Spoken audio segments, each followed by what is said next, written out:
Hello and welcome back to my garden. It rained a bit overnight and early this morning, and we've gotten almost a ½ inch of rain, which is good because the garden needed it.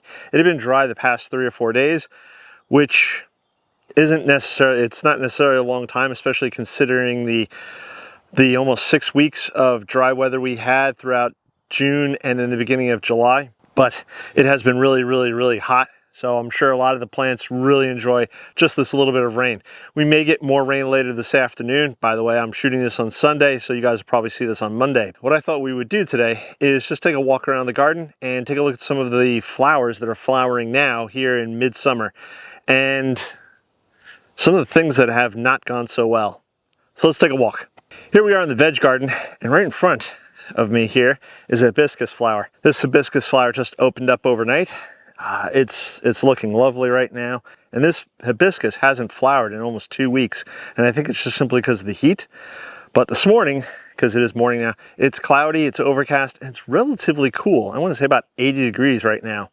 And this hibiscus right now has 2 flowers on it, and it's just looking really nice right now. The other hibiscus that I have here in the vegetable garden is not flowering at the moment, but maybe later this week. Now, both these hibiscus were planted out in the front lawn, but I had to take them up and put them into these pots temporarily because the deer were eating them, and they would just basically gnaw them right down to the ground. My long-term plan with these hibiscus are to put them over into the rose garden, but that's not going to be for another year or two.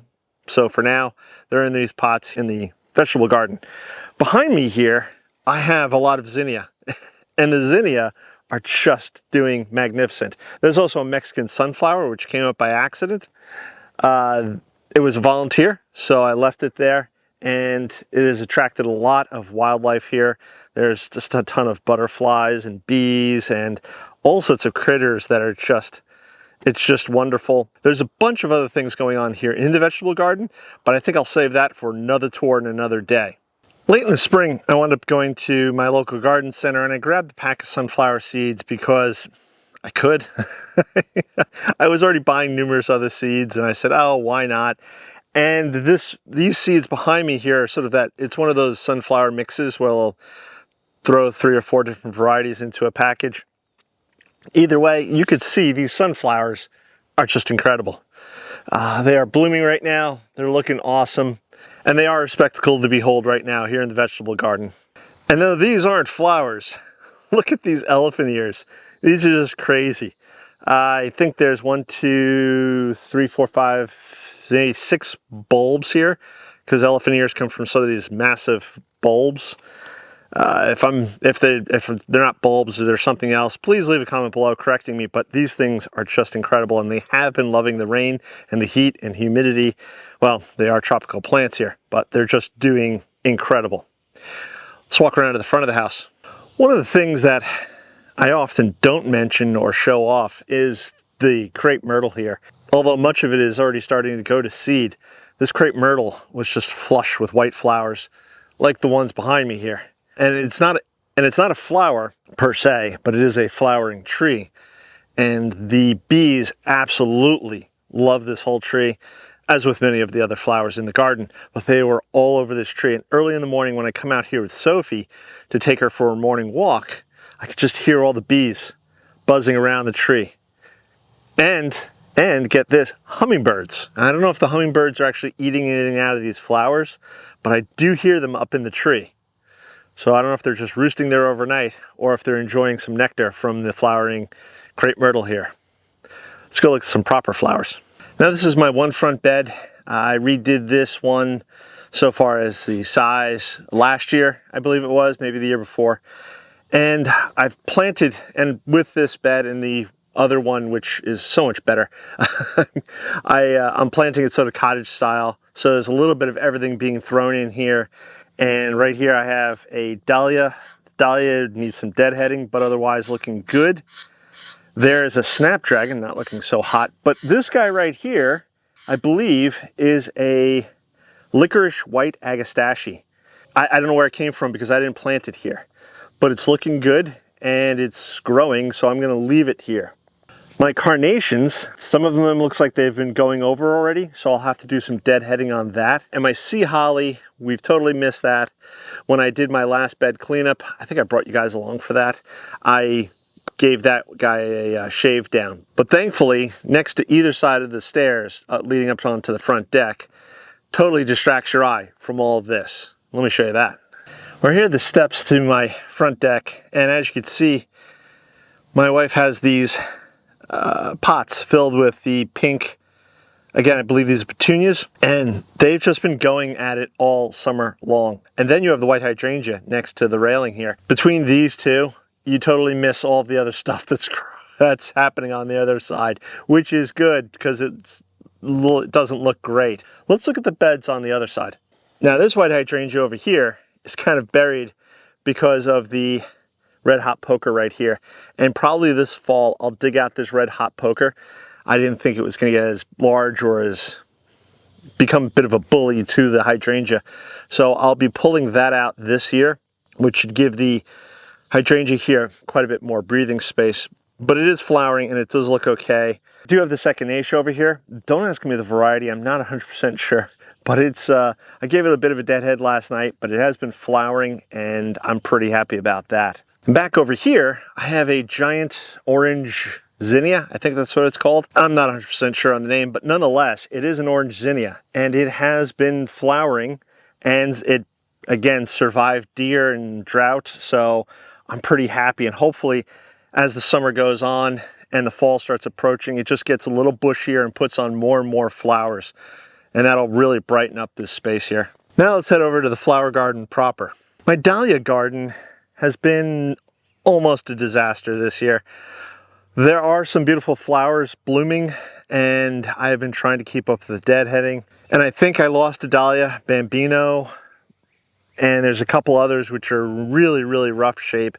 This is nothing to be proud of. This is just real life. But as I mentioned in a previous video, I'm going to digging up all of these dahlias and I'm going to redo this space. And it's also going to extend out into the new flower bed section, which is a blank slate right now. Hopefully next year, after I dig up and divide all of these dahlias, next year I'm hoping will be a much, much better year for the dahlias after I resort and re-clean and rejuvenate all these dahlias. But as I said, there are many flowers in here which are still looking beautiful. The Russian sage here on either side of the pathway here is flourishing. It's growing, and they've loved the heat, they've loved the dry.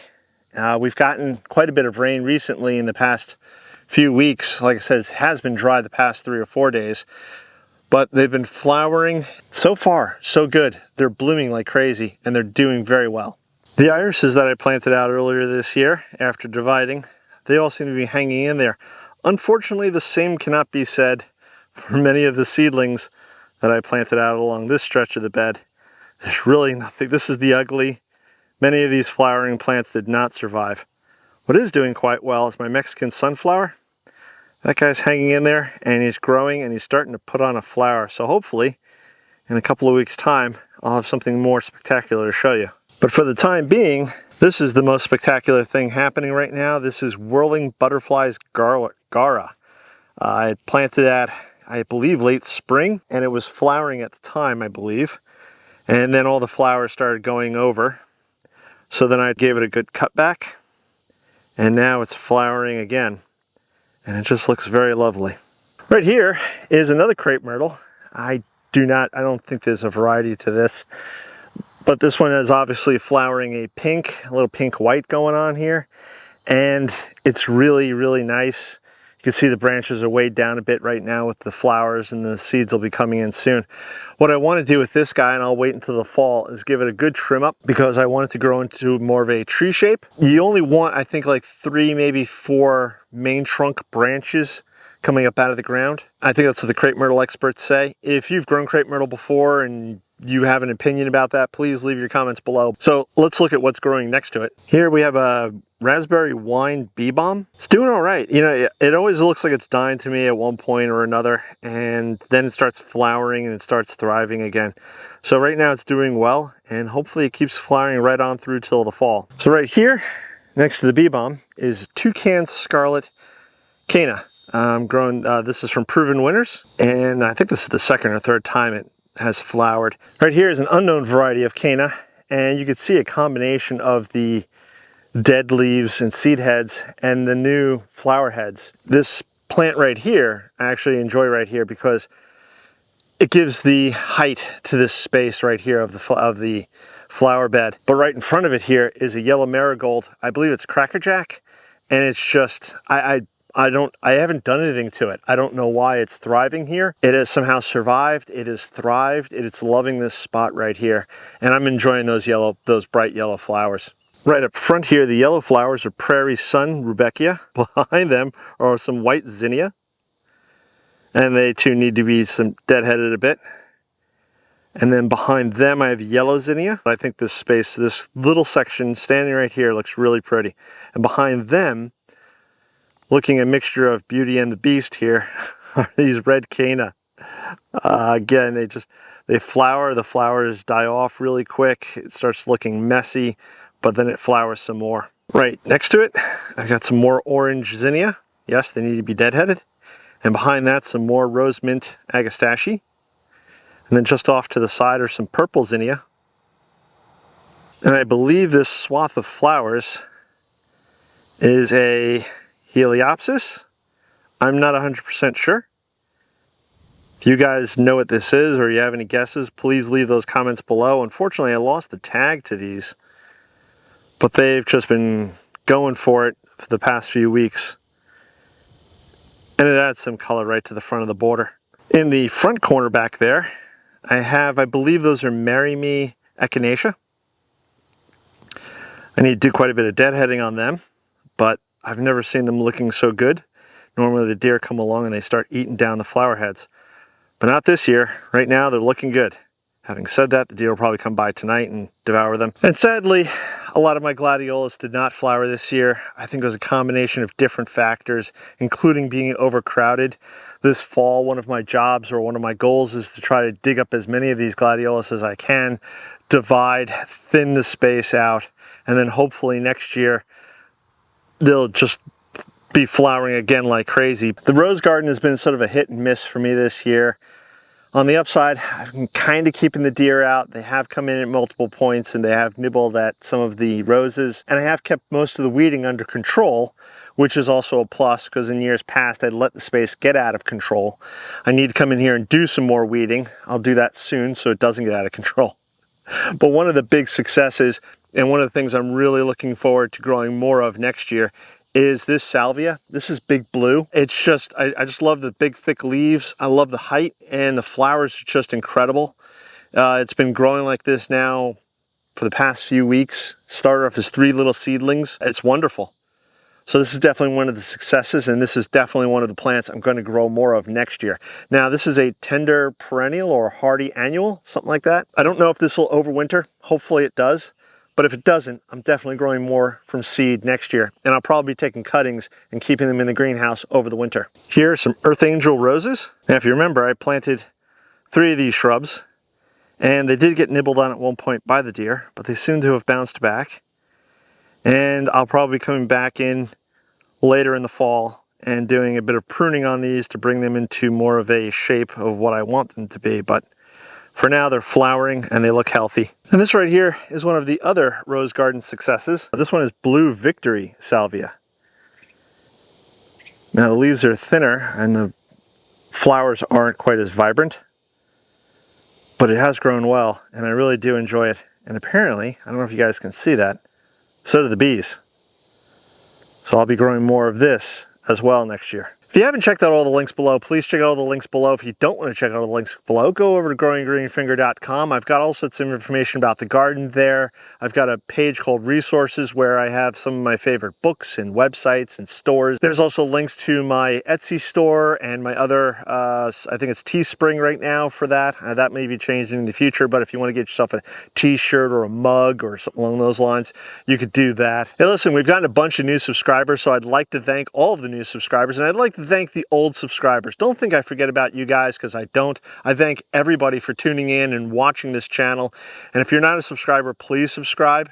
This way it helps the channel grow, and there's all sorts of benefits for me and you with that. And tell your friends, families, neighbors, grumpy old guy across the street, haven't said that in a long time, about this channel. And there's more good stuff to come here in the garden. There's a bunch of projects that I still want to do. There's still things I want to plant, which hopefully I'll be doing soon. If you guys want to see a tour of the vegetable garden, please leave those comments below. I'll give a tour of the vegetable garden and show you what's happening in my vegetable garden now in midsummer. So I think that's going to wrap it up for today. Thank you everybody for watching. I'm going to catch you in the next one. Bye-bye.